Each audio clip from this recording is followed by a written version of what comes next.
social sciences are the field of study that explore the collective human behaviour, interaction and hierarchies within and across society. As a collective approach to studying these key concepts, the social sciences also draw on other academic subjects such as anthropology, economics, political science, psychology, human and social geography. So the social sciences are important because they help us understand the world around us. They help us understand why people do the things that they do. For example, a key part of social sciences is the study of sociology. Within sociology, sociologists have an innate interest in understanding exactly how and why people act in the way that they do. And what does this mean for wider society? For example, have you ever thought about why people queue? Just this simple act of queuing up for something has a sociological significance. And also, different queues in different social settings also have different rules. Take public transport and queuing for a bus. We tend to understand how this queue forms. The first person to arrive at the bus stop and form this queue is the head of the queue. When the bus arrives, this first individual leads everybody else behind them onto the bus. Simple. However, take a second form of public transport, queuing for a train, and we immediately see a different form of queue materialises. Although you may arrive on the platform first, there is nothing to say that you will enter the train first. The problem with this form of queuing is that the train may have multiple doors.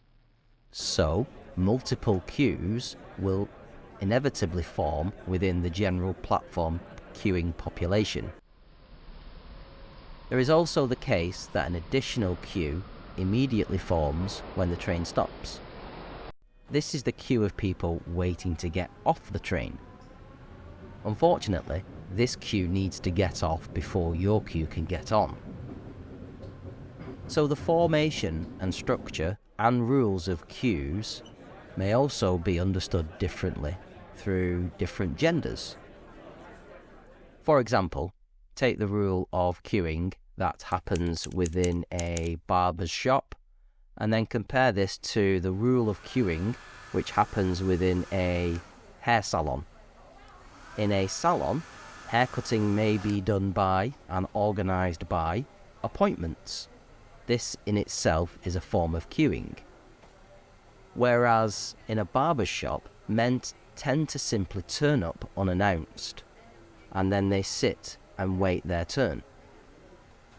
Now, as each new individual joins this queue, the rules of the barbershop queuing are that each new individual also knows that they are not the next in line, and that they must wait their turn until others who were seated before them have gone first and had their hair cut.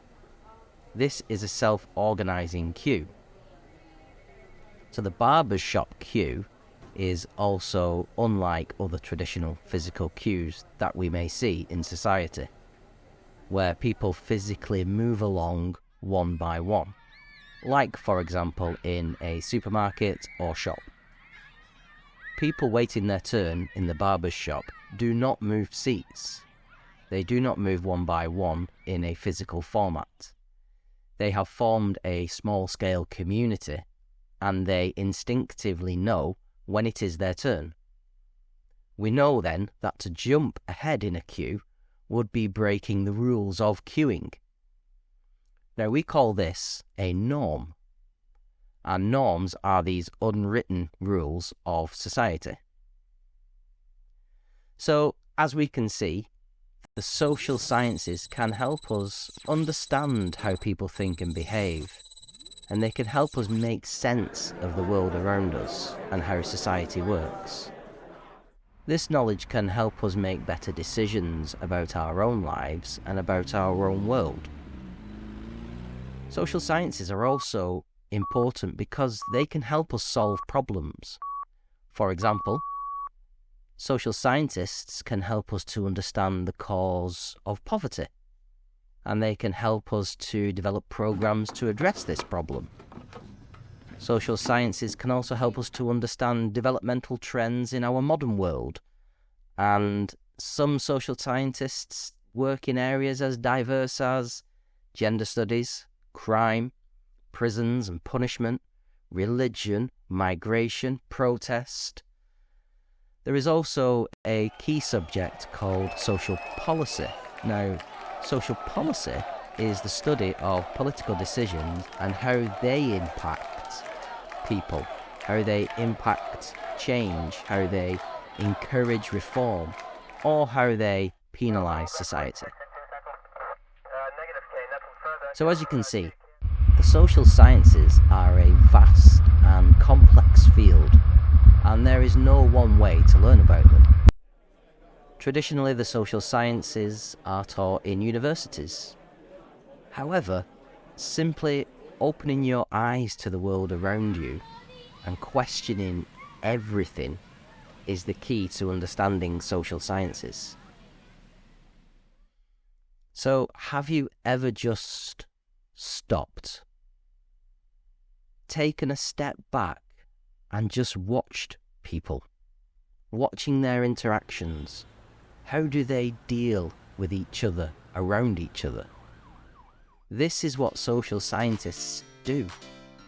So I'd like to introduce you to this YouTube channel, That Sociologist.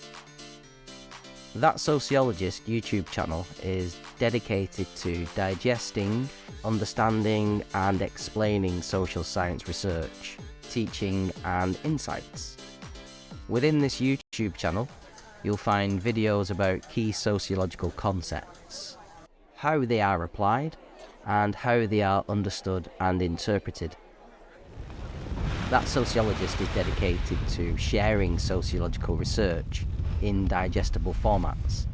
So please hit the like and subscribe button and hit the bell icon so that you can keep up to date with the latest releases from this channel. Beyond the videos that are produced, That Sociologist also runs a podcast through the same channel, where you will get to see and hear and interact with interviews with leading academic social scientists who come along to discuss their research through the podcast series called The Sociological Breakdown. Taking this same concept, a second podcast series here on That Sociologist looks at the world of TV and film, and we do this through a sociological lens, asking leading social scientists to explain the messages that are contained within the programs we choose to watch. So please, like and subscribe to keep informed, and I'll see you next time.